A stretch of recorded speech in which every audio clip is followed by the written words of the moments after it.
I still remember the exact moment my perfect life shattered into 1,000 pieces. It was Tuesday, November 14th, 2023, at 3:47 p.m. I know the precise time because I was staring at my phone screen in the parking lot of Sunshine Elementary in Riverside, California, watching my entire world collapse in real-time. The notification sound was innocent enough, just another banking alert. But when I opened it, my blood turned to ice. Account transfer, $127,000, authorized by David Sterling Morrison, my husband, the father of my twin daughters, the man who'd kissed me goodbye that morning and promised to pick up Emma's birthday cake on his way home. But David Morrison wasn't coming home. Not today. Not ever. Because 3 seconds later, another notification arrived. Not from the bank this time, from David himself. A single text that would haunt me forever. Sarah, I'm sorry. The girls deserve better than what I've become. The Cayman account has enough for a fresh start. Don't try to find me.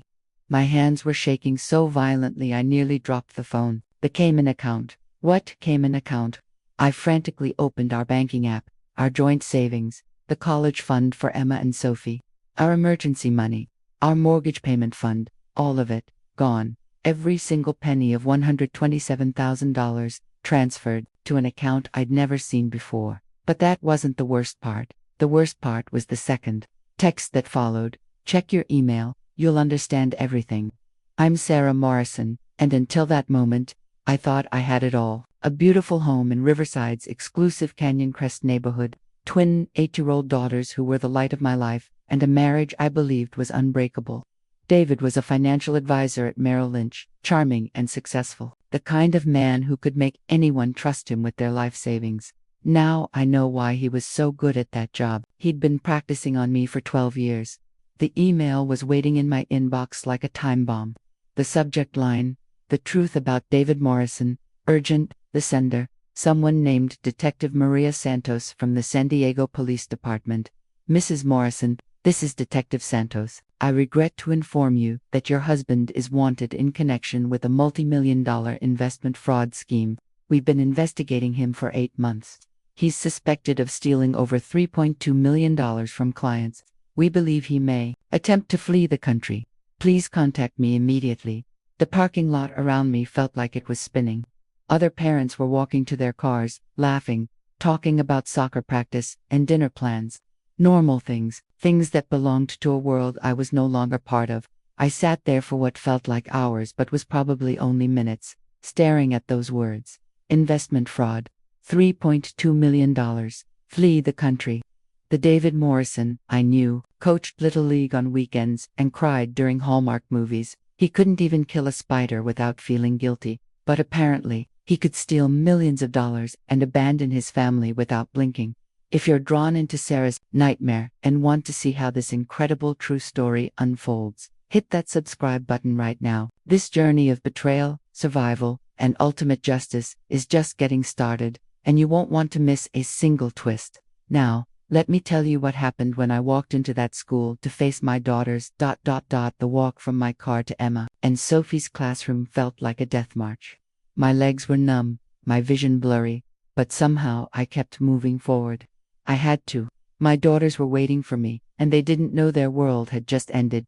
Mrs. Patterson, their teacher, smiled brightly as I approached. Sarah, perfect timing. The girls just finished their art projects. They're so excited to show you. Emma and Sophie came running toward me, identical faces glowing with 8-year-old joy. Emma clutched a painting of our family stick figures holding hands in front of our house. A bright yellow sun smiling down on us. Sophie carried a clay sculpture she'd made, something that vaguely resembled our golden retriever, Max. Mummy, look what I made. Emma beamed. It's us. See, there's you, and Daddy, and me, and Sophie and Max. I knelt down to their level, fighting back tears that threatened to destroy the fragile composure I was barely maintaining. It's beautiful, sweetheart. Absolutely beautiful. Where's Daddy? Sophie asked, looking past me toward the parking lot. He promised he'd be here for pickup. Today, the lie came easier than I expected. Daddy had to work late, honey. It's just going to be us girls tonight. As we walked to the car, Emma chattering about her upcoming birthday party and Sophie planning our weekend, I felt like I was drowning. How do you tell two 8-year-olds that their father is a criminal, that everything they've ever known is built on lies, that the birthday party Emma's been planning for months might not happen because we can't afford it anymore?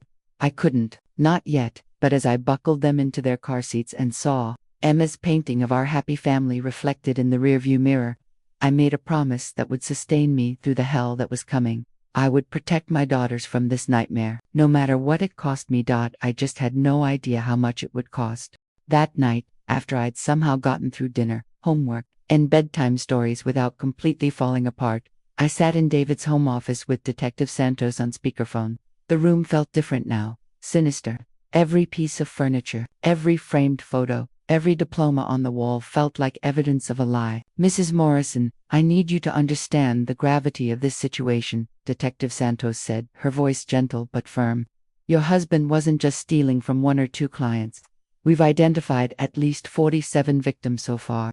Elderly couples who trusted him with their retirement savings, a widow who gave him her late husband's life insurance money, families who were saving for their children's college education." My stomach lurched. 47 people, and counting. The scheme goes back at least 5 years, possibly longer. He was running what's called a Ponzi scheme, using new investors' money to pay fake returns to earlier investors, while skimming millions for himself. 5 years. 5 years of lies, of stolen bedtime kisses, of family dinners where he'd complain about difficult clients while knowing he was destroying their lives. 5 years of me bragging to my friends about how successful and ethical my husband was. Detective, I had no idea. I swear to you, I had absolutely no idea. I believe you, Mrs. Morrison. But here's what concerns me. We think your husband may have been planning this exit for months, possibly over a year. The timing of the account transfers, the way he liquidated certain assets. This wasn't impulsive. This was calculated. Calculated. The word hit me like a physical blow. While I'd been planning Emma's birthday party and our summer vacation to Yellowstone, David had been planning to destroy everything and everyone who loved him. "There's something else," Detective Santos continued. "We found evidence that he's been in contact with someone in the Cayman Islands for the past 8 months. Someone who specializes in helping criminals disappear." The room felt like it was closing in around me. "What does that mean for my daughters and me?" "It means you need a lawyer, Mrs. Morrison. Tonight, because tomorrow, this story is going to be all over the news, and your life is about to become very public. More importantly, we need to move fast if there's any hope of recovering some of the stolen money." After Detective Santos hung up, I sat in the silence of David's office, staring at his desk. This morning, I'd kissed him goodbye at this very spot. He'd been wearing his lucky blue tie, the one I'd given him for our 10th anniversary. He'd smelled like the cologne the girls had picked out for him last Father's Day. Now I was seeing it all differently. The expensive watch he'd bought last month, claiming it was a bonus from work. The new BMW in the driveway that he'd said was a company lease. The elaborate vacation to Hawaii we'd taken in September, where he'd insisted on staying at the most expensive resort. It was all stolen money. Blood money. Money ripped from the hands of people who'd trusted him.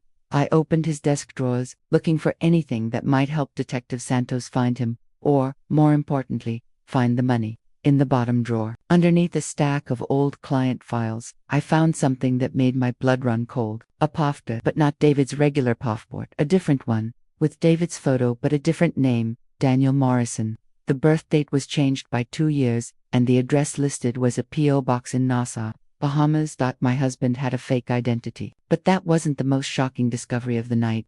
Hidden behind the passport was a manila envelope addressed to me in David's handwriting. Inside, a letter dated 6 months ago. "Sarah, if you're reading this, then you know the truth about what I've done. I want you to know that I never meant for it to go this far. It started small, just borrowing from one client to help another, planning to pay it back. But it spiraled out of control, and by the time I realized how deep I was, there was no way back. I know you hate me right now, and I don't blame you. I hate myself too. But I need you to know that everything I did was to give you and the girls the life you deserved. The house, the cars, Emma's piano lessons, Sophie's dance classes. I wanted to be the husband and father you all needed me to be. There's $200,000 in a safety deposit box at First National Bank of San Diego, box number 1247. The key is taped under your jewelry box. Use it to start over. Tell the girls I loved them more than life itself, even if I was too much of a coward to show it properly. I'm sorry, Sarah. I'm so sorry. David, $200,000. Hidden money that could change everything for Emma, Sophie, and me. But as I held that letter, all I felt was rage. Not relief, not gratitude, pure, burning rage. David Morrison didn't get to play the noble sacrifice. He didn't get to frame his crimes as love for his family. He'd stolen from dozens of innocent people, and now he was trying to buy his way to absolution with more stolen money. But I took the key anyway, because my daughter's future was more important than my pride. The next morning brought a nightmare I could never have imagined. I was making breakfast for Emma and Sophie when the first news van pulled up outside our house, then another, and another. By 7 a.m., there were 6 news crews camped on our front lawn. Mommy, why are all those people here? Sophie asked, peering through the living room curtains. Before I could answer, my phone started ringing. Then Emma's tablet, which was connected to our landline, started beeping with call notifications. Then my cell phone. The sound was overwhelming, terrifying. I looked at the caller ID on my phone. Channel 7 News, Channel 4 News, Fox News, CNN. We were trapped in our own home. Girls, we're going to play a special game today, I said, forcing my voice to stay calm. We're going to pretend we're camping. We'll keep all the curtains closed and stay inside until the people outside go away. But they didn't go away. By noon, the crowd had grown to include not just reporters, but angry people, David's victims, holding signs with pictures of their families and messages like David Morrison stole our retirement and find our money. One woman, who couldn't have been older than 65, was crying while holding a sign that read, "He took my husband's cancer treatment fund." That's when I realized this was about more than just money. David hadn't just stolen numbers on a bank statement. He'd stolen hope, security, dreams, futures, and now these people were looking at me like I was just as guilty as he was. The phone rang again. This time it was a number I recognized, David's mother, Patricia Morrison. "Sarah, thank God." Patricia's voice was shaking. "I've been trying to call you all morning. Have you seen the news?" "Patricia, this is all some terrible mistake, isn't it? Some mix-up. David would never. He couldn't." I closed my eyes. Patricia Morrison was 73 years old, lived alone in a retirement community in Phoenix, and thought her son hung the moon. How do you destroy a mother's image of her child? "Patricia, it's not a mistake. David is gone, and he took a lot of money that didn't belong to him."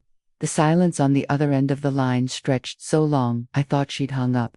But he just sent me a check last week," she whispered finally, "for my prescription medications. He's such a good son, Sarah. He calls me every Sunday. He never forgets my birthday." My heart broke for her. "Patricia, that check, you need to not cash it. The money, it wasn't really his to give."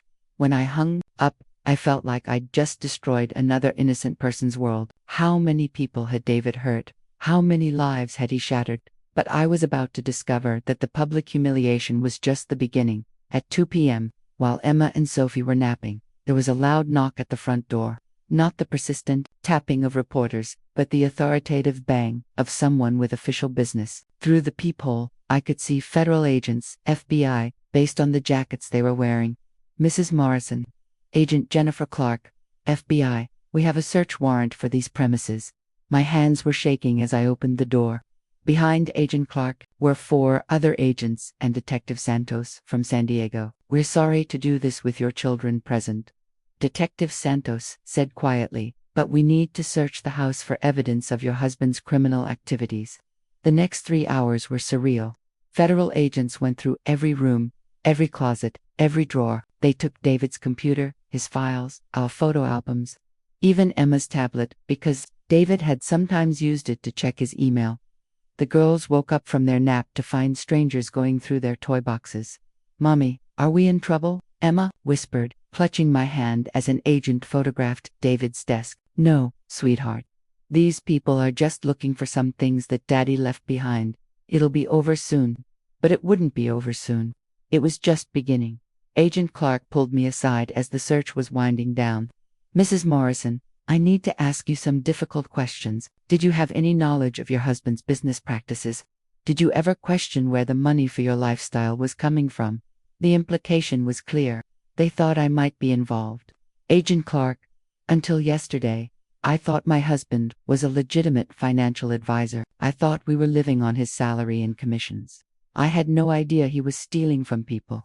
She studied my face for a long moment. We've frozen all of your accounts pending our investigation.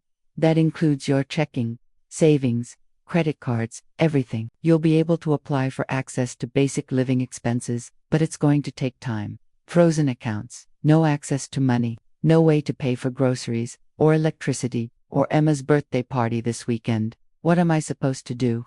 I have 2 children to take care of. I understand this is difficult, Mrs. Morrison, but right now, every dollar in your accounts is considered potential evidence. We need to trace where it came from before we can release it. After the FBI left, I sat on the floor of my living room with Emma and Sophie, surrounded by the chaos the search had left behind. Books pulled off shelves, drawers left open, furniture moved around. Is Daddy coming home? Sophie asked. I looked at my daughters, really looked at them. Emma, with David's dark hair and serious eyes. Sophie, with my blonde curls and David's smile. They were so innocent, so trusting. They deserved better than this. I don't think so, baby, but we're going to be okay. Just the 3 of us. But even as I said it, I wondered if that was true, because the nightmare was far from over, but I took the key anyway, because my daughter's future was more important than my pride. 3 days after the FBI search, I discovered that David's betrayal went deeper than I could have ever imagined. I was going through the mail, mostly bills and sympathy cards from friends, when I found an envelope addressed to me from a law firm in Los Angeles, Hartwell, Patterson and Associates. Inside was a letter that made my blood run cold. Dear Mrs. Morrison, we represent our client, Rebecca Chen, in a matter concerning your husband, David Morrison. Ms. Chen retained our services after discovering that Mr. Morrison has been conducting an extramarital affair with her for the past 3 years. During this relationship, Mr. Morrison provided Ms. Chen with substantial financial gifts, including $75,000 for a down payment on a condominium in Santa Monica. Ms. Chen is prepared to cooperate fully with federal investigators regarding Mr. Morrison's criminal activities. However, she wished us to inform you that she was unaware of his marital status until recently, and she expresses her sincere regret for any pain this revelation may cause you and your children. Sincerely, James Hartwell, attorney at law. 3 years. While I was taking care of our daughters, managing our household, believing in our marriage, David was living an entirely separate life with another woman, and he'd been funding that life with stolen money. The affair explained so much. The late nights at client meetings, the weekend conferences that always seemed to be in cities where I couldn't accompany him, the new clothes, the expensive cologne, the sudden interest in working out. I'd attributed it all to career success and midlife confidence, but it was guilt, money, and lies. My phone rang. The caller ID showed a California number I didn't recognize. Hello, Mrs. Morrison. This is Rebecca Chen. I think we need to talk. My first instinct was to hang up. This woman had been sleeping with my husband for 3 years. She was part of the reason my life was in ruins, but something in her voice made me pause. She sounded as devastated as I felt. What could you possibly have to say to me? I asked. That I'm sorry. That I had no idea he was married until I saw the news coverage. And that, I think he was planning to disappear for a lot longer than anyone realizes. Against every instinct I had, I agreed to meet her. 2 days later, I drove to a coffee shop in Newport Beach, leaving Emma and Sophie with my sister, Amy, who'd flown in from Denver to help us navigate this nightmare. Rebecca Chen was nothing like I'd imagined. She was petite, probably in her early 30s, with kind eyes and an air of professional competence. She looked more like a teacher than a homewrecker. Thank you for coming, she said as I sat down across from her. I wasn't sure you would. I wasn't sure I would either. But I need to understand what happened. For my daughter's sake, Rebecca nodded.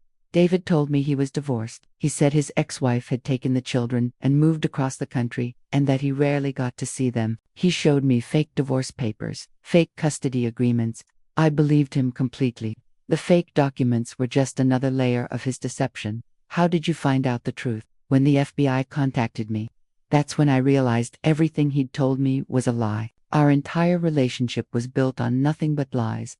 She pulled out a tablet and showed me photos. David at restaurants I'd never been to. David on vacation in places he'd never mentioned. David in her apartment, looking relaxed and happy in a way I hadn't seen in years. But here's what I think you really need to know, Rebecca continued. About 6 months ago, David started talking about making a big change in his life. He said he was tired of the corporate world, tired of California. He wanted to start fresh somewhere tropical. He mentioned the Cayman Islands. Yes, and also Belize. He said he'd been researching expat communities, places where Americans could live comfortably on investment income. At the time, I thought he was just daydreaming. But now it sounds like he was planning his escape. Rebecca nodded grimly. There's something else. David gave me access to one of his bank accounts so I could pay bills for the apartment he was renting for me. Last month, I noticed large transfers going out regularly, always in amounts just under $10,000. Amounts under $10,000 wouldn't trigger automatic federal reporting requirements. David was systematically moving money offshore, piece by piece, preparing for his disappearance. Do you still have access to that account? Yes. And Mrs. Morrison, Sarah, there's still money in it. About $30,000. I stared at her. $30,000 that could change everything for my daughters and me. But it was stolen money, blood money, just like everything else David had touched. I'm going to give the account information to the FBI, Rebecca said, but I wanted you to know about it first. In case there was something you needed to do. We sat in silence for a moment, two women whose lives had been shattered by the same man's lies. Can I ask you something? Rebecca said finally. Were you happy with him? I mean, really happy. I thought about it. Had I been happy? Or had I just been comfortable, settled, going through the motions of a life I thought I wanted? I thought I was, I said, but looking back now, I think I was happy with the idea of him more than the reality. He was always working, always distracted, always somewhere else mentally. I convinced myself it was ambition, but maybe it was just guilt. He used to tell me he felt like he was living two different lives, Rebecca said quietly. Now I understand what he meant. As I drove home to my daughters, I realized that David hadn't just stolen money. He'd stolen years of my life. Years I'd spent loving someone who didn't really exist. But I also realized something else. I was stronger than I'd ever known. And I was going to make sure Emma and Sophie came out of this nightmare stronger too. The break in the case came from the most unexpected source, Emma's birthday party. Yes, we still had the party. Despite everything, despite the frozen accounts and the media circus and the fact that our lives had imploded, I was determined to give my daughter the 8th birthday she deserved. My sister Amy and my parents scraped together enough money to rent a small community center, and a few brave friends showed up with their children. It was during the party, while I was watching Emma blow out her candles and make a wish, that my phone rang with a call that would change everything. Mrs. Morrison, this is Agent Clark, FBI. We need you to come to the federal building immediately. There's been a development. Agent Clark, I'm at my daughter's birthday party. Can this wait until Mom? David Morrison has been arrested. The world stopped. The sounds of children laughing and playing seemed to fade into silence. What? He was apprehended this morning at Miami International Airport attempting to board a flight to Nassau. He's in federal custody, and he's asking to speak with you. I looked across the room at Emma, now opening presents with her friends, completely oblivious to the fact that her father had just been captured trying to flee the country on her birthday. He wants to talk to me, Mrs. Morrison. There's something else. When we arrested your husband, he was carrying multiple fake passports and approximately $50,000 in cash. But more importantly, he claims he has information about where the rest of the money is hidden. However, he says he'll only provide that information if he can speak with you first. My mind was racing. David had information that could help the FBI recover the stolen money, money that belonged to dozens of innocent victims, money that could help rebuild the lives he'd destroyed. But he wanted to see me first. I'll be there in 2 hours, I said. The Miami Federal Building was exactly as cold and intimidating as I'd imagined. Agent Clark escorted me through multiple security checkpoints to a small, windowless room with a metal table and 4 chairs. Mrs. Morrison, before we bring him in, you need to understand that this conversation will be recorded. Anything you say can be used as evidence. You have the right to have an attorney present. I don't need an attorney, I said. I just want to hear what he has to say. When the door opened and David walked in, I barely recognized him. He'd lost at least 20 pounds. His hair was longer and unkempt, and there was a desperate wildness in his eyes that I'd never seen before. But what struck me most was how small he looked. This man who had dominated my life for 12 years, who had stolen millions of dollars and destroyed dozens of families, looked like a broken, pathetic stranger. "Sarah," he said, sitting down across from me. His voice was hoarse, defeated. "Thank you for coming." "Where is it, David?" I said without preamble. "Where's the money you stole from all those people?" He looked surprised by my directness. "You look good," he said. "How are the girls? Don't you dare ask about Emma and Sophie. You abandoned them. You don't get to pretend you care about them now." "I do care about them. Everything I did was for stop." My voice was sharp enough to cut glass. "Everything you did was for yourself. You stole from elderly couples and widows and families with sick children so you could play big shot with your girlfriend and plan your escape to paradise. Don't you dare try to make this about love for your family." David's face crumpled. "You're right. You're absolutely right. I'm a coward and a thief, and I've destroyed everything good in my life. Where is the money?" He reached into his pocket and pulled out a piece of paper, a handwritten list of account numbers and passwords. "There are 12 accounts," he said.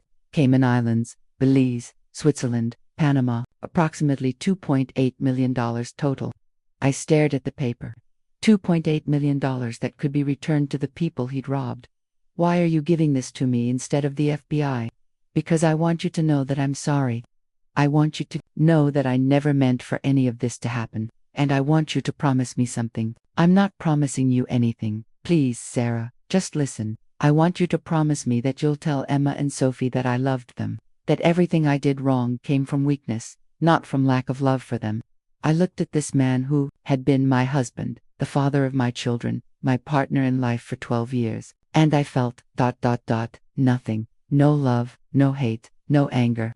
Just a profound sense of completion, like closing a book I'd already read. "David, I'll tell Emma and Sophie the truth about who you were and what you did. I'll tell them that people are complicated, that even people who love us can make terrible choices, and I'll tell them that they deserved better than a father who was too selfish to fight for the family he claimed to love." I stood up and walked toward the door. "Sarah, wait." I turned back. "Are you going to be okay? You and the girls?" For the first time in weeks, I smiled. A real smile. "We're going to be better than okay, David. We're going to be free." 6 months later, I stood in the kitchen of our new apartment in Riverside, making breakfast for Emma and Sophie. It was smaller than our old house, simpler, but it was ours. Paid for with money I earned from my new job as a graphic designer for a small marketing firm, a job I'd found after the FBI cleared me of any involvement in David's crimes. The recovery of the offshore accounts had made national news. $2.8 million returned to the victims of David Morrison's Ponzi scheme, not enough to make everyone whole, but enough to give many of them hope for rebuilding their lives. David had been sentenced to 12 years in federal prison. He'd also agreed to cooperate with other federal investigations. Apparently his scheme was connected to several other financial crimes. I hadn't seen him since that day in Miami, and I had no plans to change that. "Mommy, is Daddy ever going to come home?" Sophie asked, the same question she'd been asking for months. "No, sweetheart," I said, kneeling down to her level. "Daddy made some very bad choices, and now he has to face the consequences of those choices. But that doesn't change the fact that he loved you and Emma very much." "But why did he leave us?" It was the hardest question to answer, because the truth was complicated and painful. How do you explain to an 8-year-old that some people choose their own desires over the people they're supposed to protect? Sometimes grown-ups get scared or confused, and they make decisions that hurt the people they love, I said. "It doesn't mean it's okay, and it doesn't mean it's your fault. It just means that Daddy wasn't strong enough to make better choices." Emma, who'd been quietly eating her cereal, looked up. "Are we going to be strong enough?" I pulled both my daughters into a hug. "We already are, baby. We already are." The doorbell rang, interrupting our morning routine. Through the peephole I could see a woman about my age holding a small gift bag. "Can I help you?" I asked through the door. "Mrs. Morrison. My name is Linda Patterson.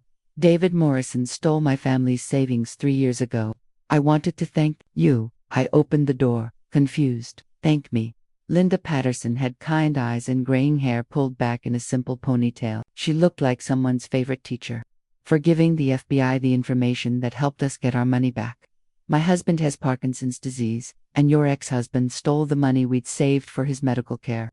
When the FBI returned $85,000 to us last month, it literally saved our lives. I felt tears in my eyes. Mrs. Patterson, I just did what anyone would have done. No, she said firmly. You did what someone with courage and integrity would do. You could have stayed silent, protected yourself and your children, but you chose to help strangers get their lives back. She handed me the gift bag. Inside was a small photo album filled with pictures of elderly couples, young families, middle-aged professionals, all smiling, all clearly taken at happy moments in their lives. These are the families your ex-husband stole from, Linda said. And these are the families you helped save. I thought you and your daughters should know that your courage meant something to real people. After Linda left, I sat on the couch with Emma and Sophie, looking through the photo album. Each page had a small note from the families, thank you, messages, updates on their lives, photos of grandchildren and graduations and weddings that had been possible because their money had been returned. Mommy, these people are happy because you helped them, Emma asked. Well, the police and FBI did most of the work, I said. But, yes, I was able to help a little bit. That's good, Sophie said matter-of-factly. Daddy hurt these people, so we should help them feel better.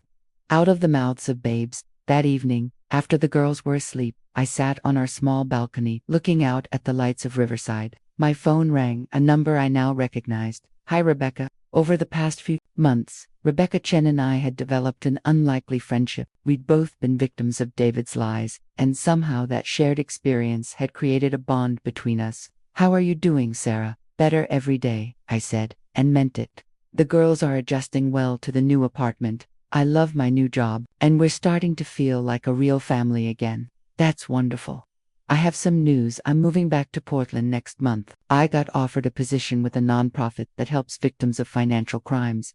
Rebecca, that's perfect. You'll be amazing at that. We talked for a few more minutes about her new job, about Emma and Sophie's upcoming school year, about the small victories and daily challenges of rebuilding our lives.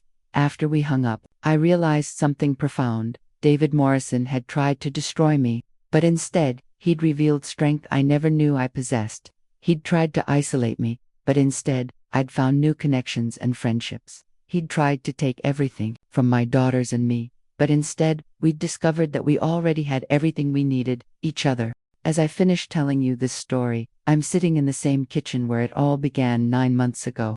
Emma is at the table doing homework, Sophie is practicing piano, and Max is sleeping at my feet. It's a quiet, ordinary evening, the kind of evening I once took for granted. The truth is, David Morrison didn't just steal money, he stole years of my life, my trust, my sense of security, but he couldn't steal what mattered most, my love for my daughters, my capacity to rebuild, my ability to choose hope over despair. I've learned that betrayal doesn't have to define you, it can refine you. Every lie David told taught me to value truth more deeply. Every dollar he stole taught me that real wealth isn't in bank accounts, it's in the people who stand by you when everything falls apart. Every day he chose deception. I've chosen transparency with my daughters about life's complexities. Emma and Sophie will grow up knowing that love isn't just words, it's actions, sacrifices, and the courage to do what's right, even when it's hard. They'll know that their mother fought for justice, not just for our family, but for strangers we'd never met. They'll understand that sometimes the people who are supposed to protect us fail. But that doesn't mean we stop believing in protection. It means we learn to protect ourselves and others. The victims, whose photos Linda Patterson brought me, taught me something powerful. When one person's evil touches many lives, one person's courage can heal many hearts. The choice to give the FBI those account numbers wasn't just about justice. It was about refusing to let David's darkness spread any further into the world. Tonight, as I tuck Emma and Sophie into their beds in our small but honest apartment, I see their father's eyes, looking back at me. But I also see something he never had, the unshakable knowledge that they are loved by someone who will never abandon them, never lie to them, never choose personal comfort over their well-being. David Morrison thought he could rewrite our story with his betrayal. But here's what he didn't understand. The story was never his to write. It was mine. It was Emma's. It was Sophie's. And we're writing a story of resilience, truth, and love that no amount of money could buy and no betrayal could destroy. Here's my question for you tonight. When the people you trust most prove unworthy of that trust, do you close your heart to protect yourself? Or do you open it wider to love more fiercely those who remain? Because in the end, that choice, how we love after we've been broken, that's what defines who we really are. If Sarah's journey of survival and justice moved you, if you felt the power of choosing courage over comfort, please subscribe to our channel and join our community of survivors and thrivers. Share in the comments. Have you ever had to rebuild your life from scratch? What gave you the strength to keep going? Your story might be exactly what someone else needs to hear today. Hit that like button if you believe that our darkest moments can become our greatest teachers. And remember, you're stronger than you know, braver than you feel, and more loved than you might believe. Until next time, keep writing your own story of survival.